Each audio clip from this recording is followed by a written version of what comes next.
안녕하세요. 우리 반려동물들의 건강 상식을 좀 더 쉽고 좀 더 간단하게 알려드리는 우리 동네 수의사 박준석 김영준입니다. 반갑습니다.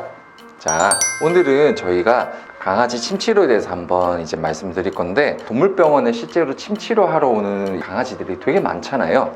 그래서 이 강아지 실제로 저희가 오늘 요 모형 반려동물을 데리고 침치료가 이제 어떻게 이루어지는지 그 모습을 실제로 못 보신 분들이 많다 보니까 그거를 한번 간략하게 보여드리도록 하겠습니다. 그러면 이 모형을 이제 가지고 침치료를 하기에 앞서서 침치료라는 거는 도대체 무엇이고, 이제 침치료의 효과, 그리고 침치료는 어떤 경우에 하는지 요거를 간단하게 한번 말씀을 드리도록 하겠습니다.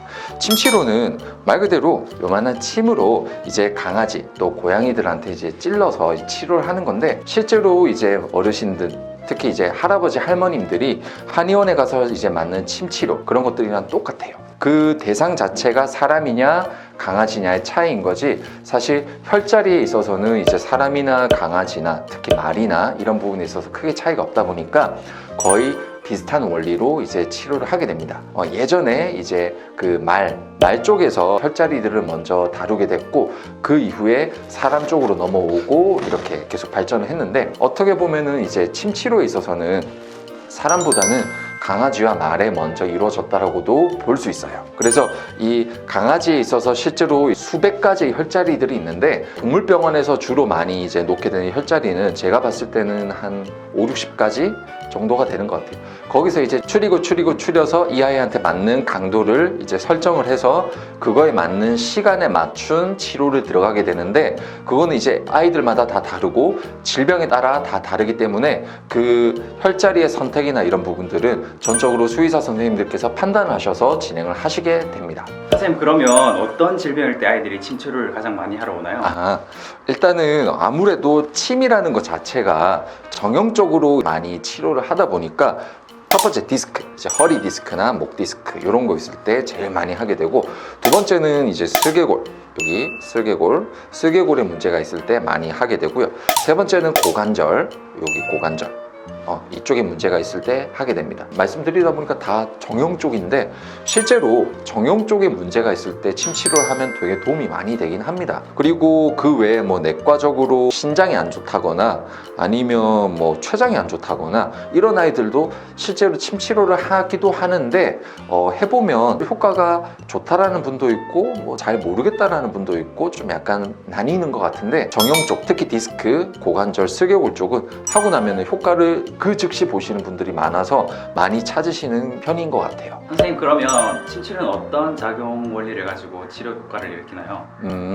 침치료는 이제 침만으로는 이제 그 작용 효과를 불러일으키기 조금 부족한 게 사실이에요. 그래서 이 침을 실제로 꽂아서 그 침에 전기 자극, 여기 지금 기계 보이시죠? 여기 전기 자극을 이렇게 걸어가지고 그 혈자리 주변에 침이 꽂히게 되면은 전기가 가서 그 혈자리를 자극을 해서 실제로 여러 가지 이제 호르몬들을 분비를 합니다. 신경 자극도 하고, 그리고 세포 재생에 도움을 줄 수 있는 여러 가지 신경 전달 물질들을 분비를 인위적으로 일으키다 보니까 세포 재생에도 도움이 되고, 신경이 이제 만약에 살아나야 될 부분이 있으면 그 신경 세포 자체가 회복할 수 있도록 하는 자극을 주기도 하죠. 또 하나, 이 허리 쪽에 이 등직근이라고 하는 이 척추를 잡아주는 근육이 있는데, 이 허리 등직근은 사람 같은 경우에는 인위적으로 헬스장에 가서 운동으로 이 근육을 단련을 시킬 수가 있습니다. 하지만 강아지가 이 근육을 단련을 시키려면 뭐 어떻게 해야 돼요?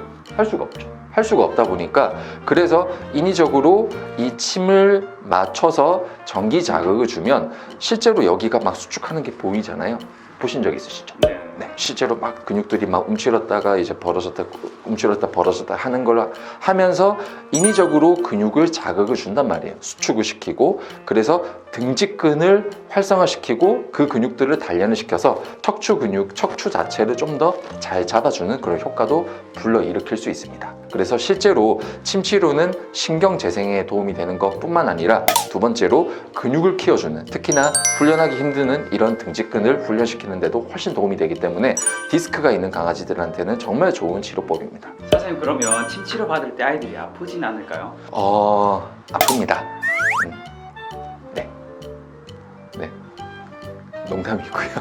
아프긴 아픈데 견딜 수 있어요. 근데 이게 강아지들마다 역치가 다 달라요. 실제로 되게 잘 참는 애들은 찔러도 그냥 대수롭지 않게 그냥 20분 혹은 30분 치료를 잘 받고 가는 애들도 있고, 아니면 이제 놓기 전부터 막 엄청 막 고성을 지르고 막 하기 싫다고 떼를 쓰는 애들도 많습니다. 그런 애들은 애 자체가 엄살이 너무 심해서 실제로 찌르는 것 자체가 그렇게까지 통증이 심하진 않은데 불구하고 조금만 찔러도 엄청 막 야단 법석을 부리죠. 그래서 이거는 약간 개체차가 있는 것 같아요. 근데 실제로 통증을 느껴보면은 조금 아리다? 그 정도의 느낌? 근데 뭐 그렇게까지 바늘이 두껍지도 않다 보니까 괜찮습니다. 충분히 견딜 수 있는 고통이에요. 침치료라는 게 이제 간단하게 뭔지, 그리고 침치료의 원리, 침치료할 때 뭐 통증 이런 것들은 어떤지, 이런 것들을 한번 간단하게 설명을 드렸어요. 오늘 내용이 도움이 되셨다면 좋아요와 구독 부탁드리겠습니다.